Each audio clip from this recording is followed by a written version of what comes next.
Simson pergi ke Timna, dan di situ ia melihat seorang gadis Filistin.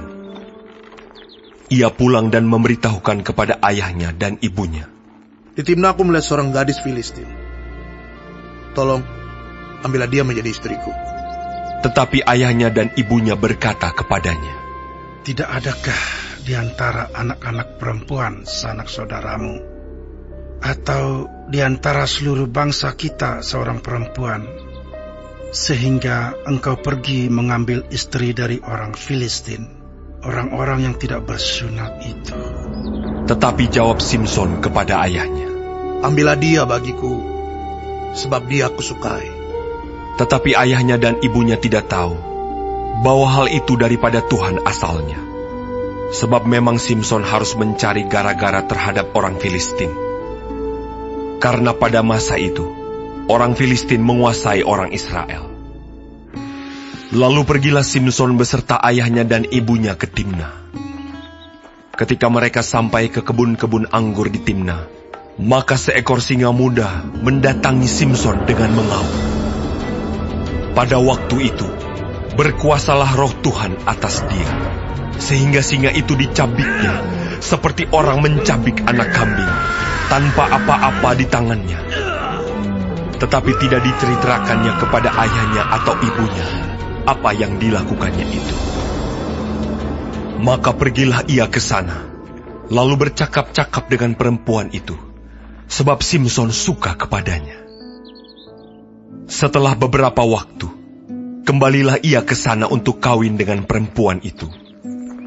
Dan ketika ia menyimpang dari jalan untuk melihat bangkai singa itu, tampaklah ada kawanan lebah pada kerangka singa itu, dan juga madu.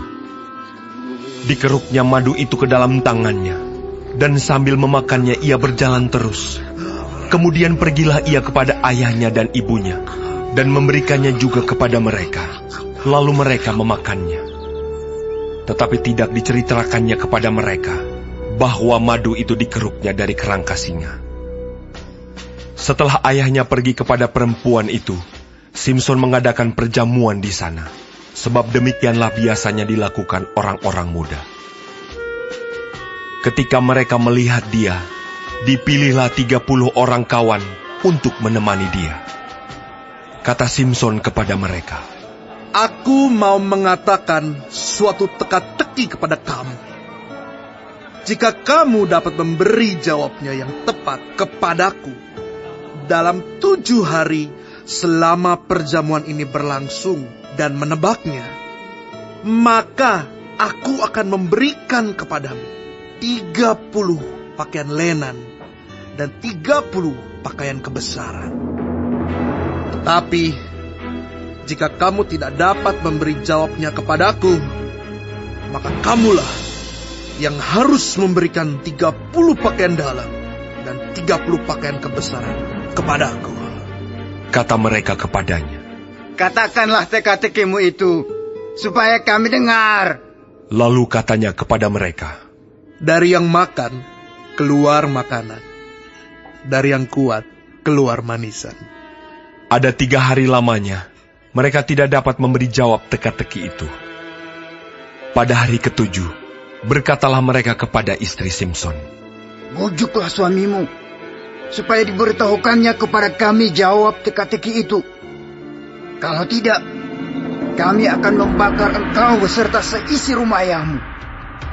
Apakah engkau mengundang kami untuk membuat kami menjadi miskin? Tidak, bukan? Lalu menangislah istri Simson itu sambil memeluk Simson. Katanya, Engkau benci saja kepadaku, dan tidak cinta kepadaku. Suatu teka-teki kau katakan kepada orang-orang sebangsaku, tetapi jawabnya tidak kau beritahukan kepadaku. Sahutnya kepadanya, Sedangkan kepada ayahku dan ibuku tidak kuberitahukan, masakan kepada engkau akan kuberitahukan. Tetapi istrinya itu menangis di sampingnya selama ke-7 hari mereka mengadakan perjamuan itu. Pada hari yang ke-7, diberitahukannya kepadanya, karena ia merengek-rengek kepadanya. Kemudian perempuan itu memberitahukan jawab teka-teki itu kepada orang-orang sebangsanya. Lalu pada hari yang ke-7 itu, sebelum matahari terbenam, berkatalah orang-orang kota itu kepadanya, Apakah yang lebih manis daripada madu? Apakah yang lebih kuat daripada singa? Sahutnya kepada mereka, Kalau kamu tidak membajak dengan lembu betinaku, pasti kamu tidak menebak teka-tekiku. Maka berkuasalah roh Tuhan atas dia. Lalu pergilah ia ke Askelon, dan dibunuhnya 30 orang di sana. Diambilnya pakaian mereka, dan diberikannya pakaian-pakaian kebesaran itu kepada orang-orang yang dapat memberi jawab teka-teki itu. Tetapi amarahnya masih juga bernyala-nyala. Lalu pulanglah ia ke rumah ayahnya. Maka diberikanlah istri Simson itu kepada kawannya, bekas pengiringnya.